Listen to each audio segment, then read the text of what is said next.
Queen Victoria was born on May 24, 1819, at Kensington Palace in London. She was the only child of Edward, Duke of Kent, the fourth son of King George III, and Princess Victoria of Saxe-Coburg-Saalfeld. Her early childhood was shaped by a strict and controlled upbringing known as the Kensington system, imposed by her mother and her mother's ambitious advisor, Sir John Conroy. This system was designed to keep Victoria dependent on her mother and isolated from other influences. As a child, Victoria was kept under constant surveillance. Her interactions were limited, and she had little contact with other children, leading to a lonely childhood. She was not allowed to walk downstairs without holding an adult's hand, and every aspect of her daily life was closely monitored. Despite these restrictions, Victoria had a strong will and often resisted the control imposed on her. Victoria's education was intense and structured, focusing on languages, history, and constitutional matters. She was fluent in German, French, and English from a young age. Her tutors also emphasized the importance of duty and responsibility, which would later shape her reign. Her father, the Duke of Kent, died when she was just 8 months old, and she became the heir presumptive to the throne after a series of deaths in the royal family. Although her childhood was challenging and dominated by her mother and Conroy, Victoria developed a sense of independence that became more evident as she approached adulthood. She eventually ascended the throne at the age of 18, marking the beginning of a reign that would last more than 60 years. Queen Victoria experienced significant events that shaped both her personal life and her role as monarch. In 1835, Victoria was still a princess, closely watched by her mother and Sir John Conroy. However, as she neared adulthood, Victoria began to assert her independence. She had grown increasingly resistant to the oppressive control of the Kensington system, particularly her mother's advisor, Conroy, whom she deeply disliked. This tension reached its peak as she anticipated her 18th birthday, knowing she would soon be free from their influence. Victoria ascended to the throne on June 20, 1837, following the death of her uncle, King William IV. At just 18 years old, she became the Queen of the United Kingdom. Her coronation in 1838 was a grand event, marking the beginning of a new era. Victoria was determined to rule independently and took her royal duties seriously from the start, though she relied heavily on her first Prime Minister, Lord Melbourne. Melbourne became her trusted advisor and father figure, guiding her through the early years of her reign and influencing her political decisions. In 1840, Victoria's life changed dramatically when she married her first cousin, Prince Albert of Saxe-Coburg and Gotha. Their marriage was a deeply affectionate partnership, and Victoria came to rely on Albert both personally and politically. Albert, though initially kept out of direct involvement in politics, became an important figure behind the scenes, helping Victoria navigate the complexities of governance.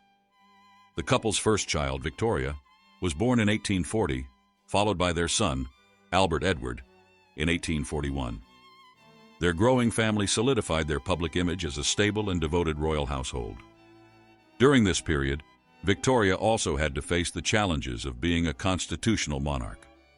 Her relationship with the government, particularly the Whigs and Tories, was often complicated.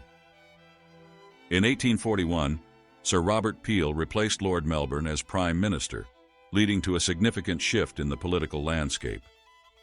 Victoria initially struggled with this change, as she had been close to Melbourne, but eventually adapted and worked with Peel's government. The early years of Victoria's reign were marked by political and social change. Industrialization was transforming Britain, and Victoria, with Albert's influence, began to take an interest in science, technology, and reform. Albert was a great supporter of modernizing Britain, and this would later lead to the success of the Great Exhibition of 1851. Between 1835 and 1845, Queen Victoria grew from an isolated and controlled princess into a powerful and independent monarch. She forged a strong marriage, established her role in British politics, and began a reign that would ultimately define the 19th century.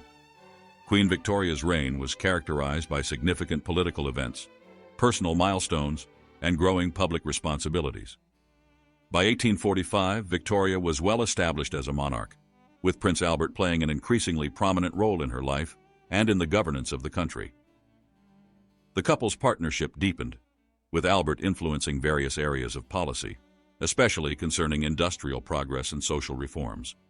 Their family also continued to grow, with several more children born during this period, strengthening their image as the ideal Victorian family. In the political sphere, Victoria had to navigate a period of tension and change. The mid-1840s saw the Irish potato famine, which had devastating consequences for Ireland and strained relations between Britain and its Irish subjects. Victoria took a keen interest in relief efforts, donating personally to famine relief, but the crisis was so severe that it tested the limits of government intervention and compassion. The famine also fueled resentment toward British rule in Ireland, a legacy that would linger throughout her reign. During this time, Victoria also witnessed the fall of Sir Robert Peel's government in 1846, following controversy over the repeal of the Corn Laws, which were designed to protect British agriculture, but had the effect of raising food prices. Peel's resignation marked a shift in political power, with the Whigs, led by Lord John Russell, coming to office. Victoria's relationship with Russell was less warm than it had been with earlier prime ministers, but she continued to maintain her constitutional role, adapting to the shifting political landscape. One of the most significant events in Victoria's reign during this period was the Great Exhibition of 1851, held in London's Hyde Park. This exhibition, organized largely by Prince Albert, was a monumental showcase of industrial, cultural, and technological achievements from around the world. It symbolized Britain's dominance during the height of the Industrial Revolution and celebrated progress, innovation, and the empire's reach. Victoria was proud of the exhibition, and its success boosted both Albert's and her own public standing. However, the early 1850s also brought difficulties. Britain became embroiled in the Crimean War, which began in 1853 and lasted until 1856. The war, fought against Russia over the rights of Christian minorities in the Ottoman Empire, exposed weaknesses in the British military, and led to widespread public criticism of how the war was being managed. Victoria took a personal interest in the welfare of soldiers, corresponding with wounded soldiers and lending support to figures like Florence Nightingale, who revolutionized military nursing during the conflict. Although the war was ultimately a military victory for Britain and its allies, it revealed the need for significant reforms within the British Army. Victoria's relationship with her prime ministers remained central to her reign. Lord Aberdeen succeeded Lord John Russell in 1852, but was heavily criticized for his handling of the Crimean War, leading to his resignation in 1855. Lord Palmerston, a more forceful and popular figure, took over as prime minister, and though Victoria initially had reservations about him due to his independent style, she eventually came to appreciate his leadership. By 1855, Victoria had firmly established herself as a monarch who deeply cared about her country's prosperity, military affairs, and the well-being of her people. Her partnership with Albert continued to define her personal and public life, while her reign increasingly reflected the challenges and opportunities of the rapidly changing world around her. Queen Victoria's reign continued to evolve through both personal loss and significant political developments. In 1855, the Crimean War was nearing its conclusion. Victoria's involvement in the war was largely focused on the welfare of soldiers, and she remained in close contact with Florence Nightingale, praising her efforts to improve military health care.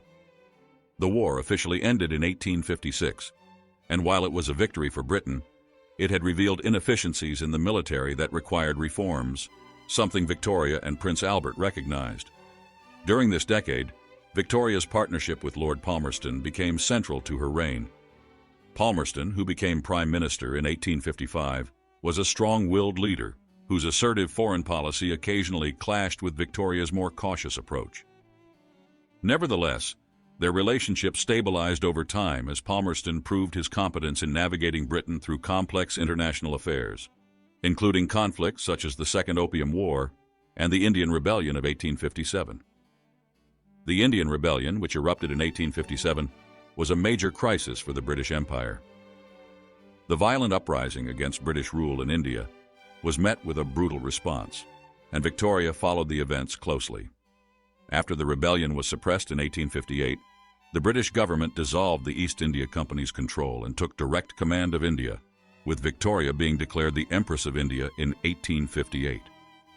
This marked a significant moment in the expansion of the British Empire, which Victoria saw as a responsibility to govern justly. On a personal level, this period was deeply challenging for Victoria due to the death of Prince Albert in 1861. Albert's death at the age of 42 from typhoid fever was a devastating blow to Victoria. She had relied heavily on him for support in both her personal and political life. His death plunged Victoria into profound mourning, and she withdrew from many public duties, retreating into isolation.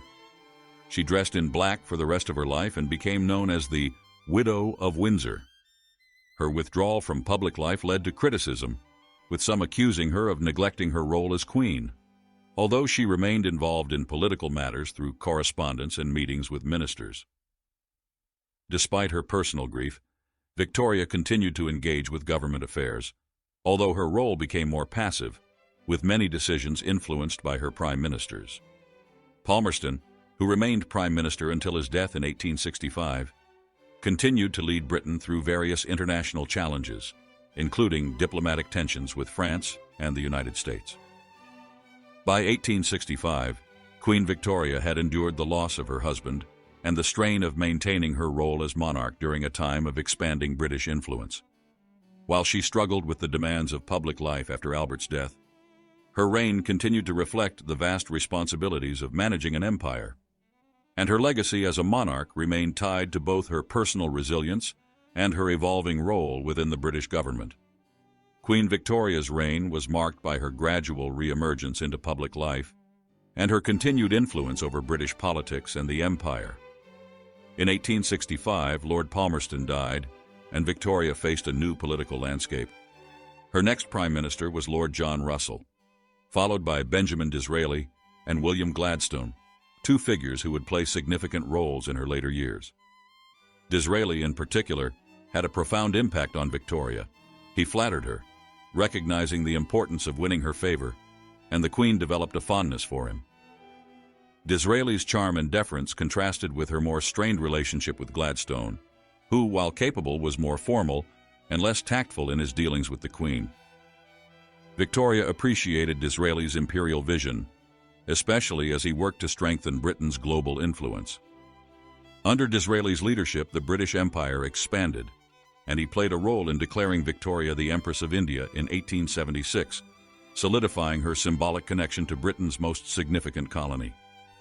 Victoria's ongoing grief for Prince Albert remained a defining feature of her life during this period. She continued to wear black and rarely appeared in public. However, she began to slowly emerge from her isolation, attending some public events and fulfilling more royal duties, encouraged by her advisors and family. Her gradual return to public life was partly in response to growing criticism of her seclusion, with newspapers and political figures questioning her commitment to her role as queen. The Fenian rising in Ireland in the late 1860s, along with attempts to assassinate Victoria, further shook her confidence and added tension to her reign. She survived several assassination attempts during this period, which raised concerns about her safety, but also reinforced her connection to the public, as many admired her courage in the face of danger. In the domestic political arena, the Reform Act of 1867, introduced under Disraeli's government, was a major event. The act expanded the electorate, granting the vote to a larger portion of the working-class male population. Although Victoria was initially hesitant about such democratic reforms, she ultimately accepted the changes, recognizing the growing need to address the concerns of the working classes as Britain continued to industrialize. The later part of this decade also saw Victoria's growing interest in international diplomacy and the empire. She maintained correspondence with foreign leaders and took a special interest in the affairs of India.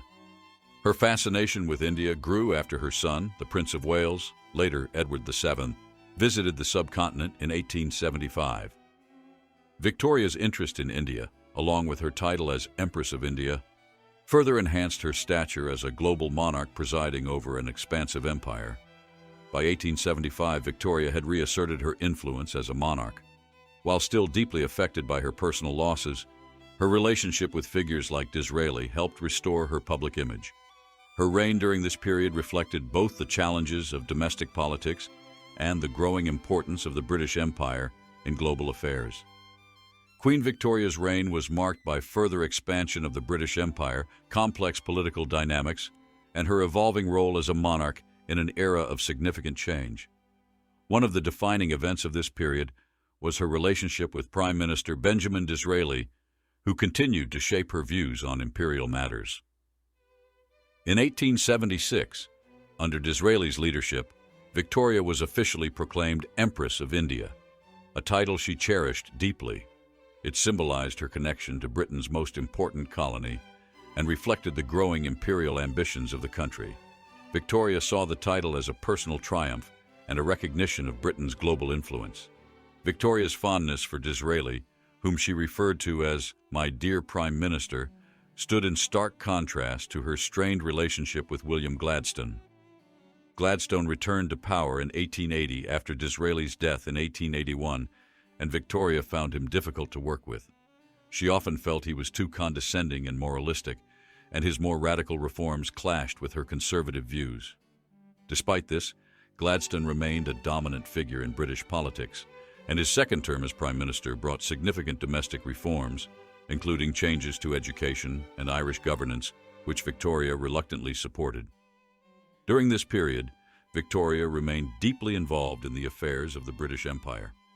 The 1870s and 1880s saw Britain engage in a number of colonial conflicts, including the Anglo-Zulu War in South Africa in 1879 and the Second Anglo-Afghan War, 1878-1880. Victoria kept a close eye on these conflicts, taking a strong interest in the well-being of her soldiers. The loss of British lives in these imperial campaigns was painful for her, but she remained committed to the expansion and security of the empire. Victoria's family continued to play a central role in her life during this period. Her children's marriages to European royals helped strengthen diplomatic ties across the continent. Victoria saw herself not only as the Queen of the United Kingdom, but also as the matriarch of a royal dynasty that extended its influence across Europe. She maintained close correspondence with her extended family, often involving herself in their personal and political affairs. On a personal level, Victoria's relationship with her Scottish servant John Brown continued to be a source of controversy. Brown had been a loyal companion since Albert's death, and although rumors of a romantic relationship circulated, Victoria remained protective of him. Brown's sudden death in 1883 devastated her, adding to her already heavy burden of personal losses throughout her life. Victoria's mourning for Brown was intense, similar to the grief she had experienced after Albert's death. The political landscape in Britain during this period was also marked by debates over Irish Home Rule. Gladstone's efforts to introduce measures granting self-governance to Ireland were met with fierce opposition from both Victoria and many in Parliament. Victoria feared that granting too much autonomy to Ireland would weaken the integrity of the United Kingdom, a position she held firmly throughout her reign. By 1885, Victoria had firmly re-established her influence as a constitutional monarch. While she often disagreed with the political changes and social reforms taking place in Britain, her reign during this period reflected the complexities of balancing tradition with the demands of a rapidly modernizing empire. Her continued devotion to the British Empire, along with her personal resilience, cemented her legacy as a monarch who endured through decades of change and challenge. Queen Victoria's reign was characterized by political tensions, continued imperial expansion, and her enduring influence as a constitutional monarch. During this time, she worked with several prime ministers, including William Gladstone and Lord Salisbury, whose alternating premierships reflected the shifting political landscape of late 19th century Britain. Gladstone returned as Prime Minister in 1886, and his focus on Irish Home Rule became a major issue. He proposed a bill that would grant Ireland its own parliament and greater self-governance, a move Victoria strongly opposed. She feared that granting such autonomy would destabilize the United Kingdom and weaken British influence. The bill was ultimately rejected by Parliament, causing Gladstone's government to fall. Victoria's opposition to Irish Home Rule was consistent, and she supported the Unionist position, which advocated keeping Ireland fully integrated within the UK. After Gladstone's departure, Lord Salisbury, a Conservative leader, became Prime Minister. Victoria had a good relationship with Salisbury, whose political views aligned more closely with her own conservative instincts. Under Salisbury's leadership, Britain continued its imperial expansion, solidifying its dominance in Africa and other parts of the world. Victoria closely followed developments in the empire, taking great pride in Britain's global influence. During this time, the British Empire reached its height, often described as the era in which the sun never set on British territories. One of the most significant international events during this period was the so-called Scramble for Africa, where European powers, including Britain, competed to colonize vast parts of the African continent. Victoria supported Britain's expansion in Africa, seeing it as a way to enhance the empire's prestige and secure important economic and strategic advantages. Conflicts such as the Anglo-Sudan War, 1881 to 1899, further solidified Britain's control over parts of Africa, and Victoria kept informed about these developments, despite her advanced age. Victoria's personal life during these years was marked by her continued sense of duty, though her health had begun to decline. Her large family remained central to her life, and she frequently corresponded with her children and grandchildren, many of whom were connected to the royal houses of Europe. This period also saw the rise of the so-called royal matchmaking strategy, where Victoria's descendants married into European royalty, earning her the nickname, the Grandmother of Europe. These connections helped maintain British influence across the continent, but also sowed the seeds of future tensions, especially as European alliances became more complex in the lead-up to World War I. Despite her diminishing physical strength, Victoria continued to make public appearances and fulfill her royal duties when necessary. However, she relied increasingly on her advisors and ministers to manage the day-to-day responsibilities of the monarchy. By this point, she was seen by many as a symbol of continuity and stability in an era of significant social and political change. In 1895, as Victoria approached her 60th year on the throne, the country began to prepare for her Diamond Jubilee, which would be celebrated in 1897. Her reign had become one of the longest in British history, and she was widely revered both in Britain and across the empire. Even as the world around her transformed with industrialization, technological advancements, and imperial expansion, Queen Victoria remained a steadfast figure, embodying the values and traditions of the Victorian era. By the end of 1895, Victoria was in the twilight of her reign, but her influence and legacy as the matriarch of a vast empire and the symbol of British stability were firmly cemented. The final years of Queen Victoria's reign, the Queen's health continued to decline, but she remained a symbol of stability and continuity for Britain and the British Empire. Victoria had been on the throne for over half a century by this point, and her reign was firmly associated with the values of the Victorian era, which included a strong sense of duty, imperialism, and moral conservatism. These years saw her preside over an empire at its zenith, though tensions were rising both domestically and internationally. In 1897, Victoria celebrated her Diamond Jubilee, marking 60 years on the throne. The occasion was a monumental event, and it was celebrated not just in Britain but across the empire, symbolizing the global reach of British power. Representatives from all corners of the empire, including India, Canada, Australia, and Africa, took part in the festivities, highlighting Victoria's role as a unifying figure for Britain's diverse colonies. Despite her frail health, Victoria attended the grand processions and events, solidifying her image as the mother of the empire. Politically, Victoria saw the return of Lord Salisbury as Prime Minister in 1895, a leader whose conservative policies she supported. This period witnessed continued imperial expansion, particularly in Africa, where Britain secured territories during the latter stages of the Scramble for Africa. The empire's reach extended, but there were also signs of growing challenges to British dominance, particularly in South Africa, where the Second Boer War, 1899-1902, broke out. The conflict between Britain and the Boer settlers, primarily over control of the gold-rich Transvaal region, became a grueling and costly war for the British. Victoria followed the war closely, and though she was well into her 80s, she took a strong interest in the welfare of her soldiers. She sent personal gifts to troops and remained engaged with the conflict, even as it stretched into her final years.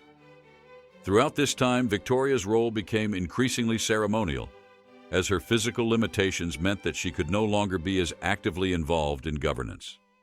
She remained, however, a deeply respected figure, both in Britain and abroad. Her extensive family ties across Europe gave her significant diplomatic influence, and her descendants occupied many of the continent's thrones. Victoria's personal influence over European royalty was seen as a stabilizing force in the complex and often tense political landscape of the late 19th century. Victoria's declining health became more apparent in the last years of her life. She suffered from arthritis, which made walking difficult, and her eyesight began to fail. Despite this, she continued to perform her royal duties as much as possible. By 1900, her health had deteriorated significantly, and she spent much of her time at her residence on the Isle of Wight, where she sought rest and recuperation. In January 1901, Queen Victoria passed away at the age of 81. Her death marked the end of an era. She had reigned for 63 years, making her the longest-serving monarch in British history at that time. Her death was mourned across the globe, with millions expressing grief at the loss of the Queen who had presided over such a transformative period in British history. Her funeral was a major event, attended by monarchs and dignitaries from around the world, reflecting her status as a global figure. Victoria's death also signified the end of the Victorian Era, a period characterized by Britain's industrial, imperial, and cultural dominance. The transition to the reign of her son, Edward VII, ushered in the Edwardian period, which would be marked by new social, political, and technological changes, as well as the eventual decline of the British Empire. However, Victoria's legacy as a queen who embodied the height of British power and who symbolized continuity and tradition remained strong long after her death. The Victorian era, spanning from 1837 to 1901 during the reign of Queen Victoria, was a time of profound change and development in Britain and its empire. It marked the height of Britain's global influence and witnessed vast transformations in industry, society, politics, and culture. This period is often characterized by rapid industrialization, urbanization, the expansion of the British Empire, and significant advancements in science and technology. At the heart of the Victorian era was the Industrial Revolution, which began in the late 18th century but reached its full momentum during Victoria's reign. Britain became the world's leading industrial power, with the development of factories, railways, steamships, and other technologies transforming the economy and the landscape. Cities grew rapidly as people moved from rural areas in search of work, and urbanization brought both opportunities and challenges, such as overcrowded living conditions, pollution, and poor sanitation. The rise of industrial capitalism also created a new social order, with the growth of a wealthy middle class alongside stark inequalities between the rich and the working poor. The era saw major political reforms. The early years of Victoria's reign were dominated by efforts to address social issues, such as child labor and working conditions in factories, and later by the expansion of voting rights. The Reform Acts of 1832, 1867, and 1884 gradually extended the franchise to more men, although women remained excluded from voting. Movements for social change, including the push for women's rights and workers' rights, gained momentum during this time. Social reformers like Florence Nightingale and Josephine Butler fought to improve public health and women's conditions, while writers like Charles Dickens and Elizabeth Gaskell highlighted the struggles of the poor and working class in their novels. The Victorian era also witnessed the expansion of the British Empire, which became the largest empire in history by the end of Victoria's reign. Britain's imperial reach extended across Asia, Africa, the Americas, and the Pacific. This imperial expansion was driven by a combination of economic interests, strategic concerns, and a belief in the civilizing mission of empire. The era saw the British involvement in conflicts such as the Crimean War, the Indian Rebellion of 1857, and the Boer War, as well as the establishment of control over key colonies like India, Australia, and parts of Africa. The empire was often portrayed as a source of pride, with Queen Victoria becoming a symbol of Britain's global power, especially after she was proclaimed Empress of India in 1876. The Victorian period was marked by remarkable scientific and technological advancements. Figures like Charles Darwin, with his theory of evolution, revolutionized the understanding of the natural world, challenging traditional religious beliefs. The era saw the invention of the telegraph, which transformed communication, and the development of the railway network, which revolutionized transportation. Medical advances, such as the use of anesthesia and antiseptics, improved surgery and public health. Victorian society was defined by a strict moral code, emphasizing values such as propriety, self-discipline, and respectability. There was a strong emphasis on family life, with clear gender roles for men and women. While men were expected to be the breadwinners and participate in public life, women were largely confined to the domestic sphere, though this began to change towards the end of the era as the women's suffrage movement gained momentum. The rigid social structures also reinforced class divisions, with the aristocracy and rising middle class enjoying privileges that were denied to the working poor.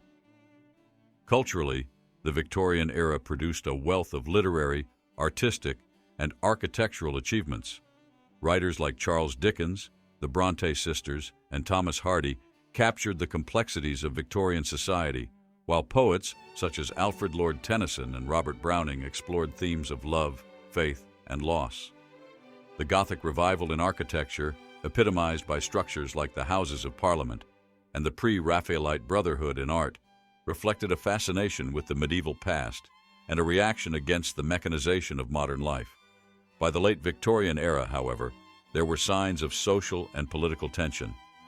The growing disparity between rich and poor, the rise of labor movements, and increasing demands for women's suffrage reflected a society on the cusp of change. The Boer War, 1899 to 1902 in South Africa, and other colonial conflicts exposed the strains of maintaining a global empire, while the industrial landscape continued to shift, with new technologies such as electricity and the telephone pointing towards a new century of innovation. The Victorian era came to an end with Queen Victoria's death in 1901, but its legacy continued to shape Britain and the world in profound ways.